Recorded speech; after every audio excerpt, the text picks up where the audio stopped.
Module 2 Griffith Experiment from the chapter Molecular Basis of Inheritance. Have you ever wondered what determine your height, hair and skin color and even the size of your nose?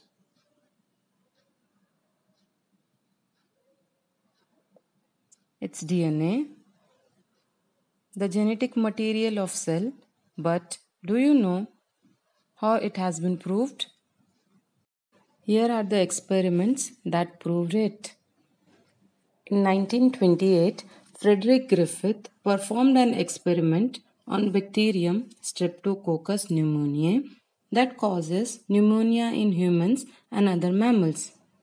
In an attempt to discover a vaccination for the bacteria that cause pneumonia, Frederick conducted experiments on 2 strains of the bacterium Streptococcus pneumoniae.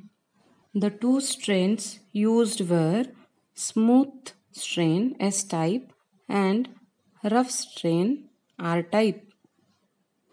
The S strain were capsulated due to the presence of polysaccharide coat and pathogenic that causes pneumonia and were virulent, whereas the R strain were non-capsulated, non-pathogenic, does not cause pneumonia and non-virulent. Griffith conducted 4 experiments on these bacteria. In his first experiment, he injected bacteria of strain R to mice. The mice survived because it did not develop pneumonia. In his second experiment, he injected bacteria of strain S to mice.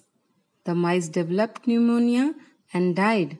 Griffith wondered what could account for the difference in the ability of the 2 strains to cause pneumonia.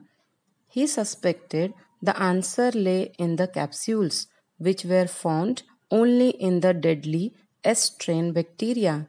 Perhaps it was the capsule that caused the disease.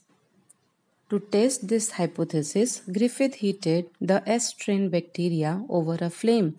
He reasoned that this would kill the bacteria without destroying their capsules.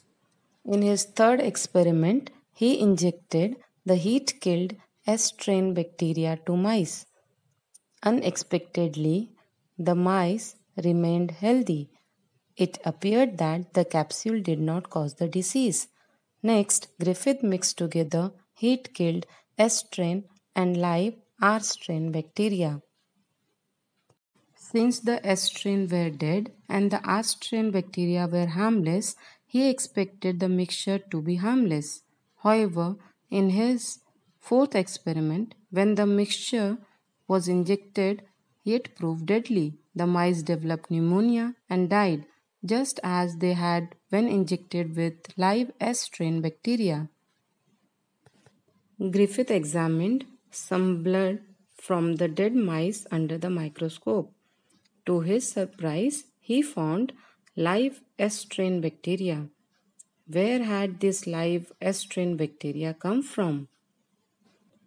Griffith concluded that when the bacteria were mixed, some material had passed from the dead S strain bacteria to the live R strain bacteria. This material had transformed the R bacteria into deadly S strain bacteria. Oswald Avery and the colleagues expanded upon the findings of Frederick Griffith to demonstrate that DNA is the genetic material. They prepared cultures containing the heat-killed S strain and then removed lipids and carbohydrates from the solution. Next, they treated the solutions with different digestive enzymes, DNase, RNase or protease to destroy the targeted compound. Finally, they introduced living R strain cells to the culture to see which cultures would develop transformed S strain bacteria. Only in the culture treated with DNase did the S strain bacteria fail to grow. That is, no DNA, no transformation. This indicated that DNA was the genetic component that was being transferred between cells. I hope you like the video. Thank you.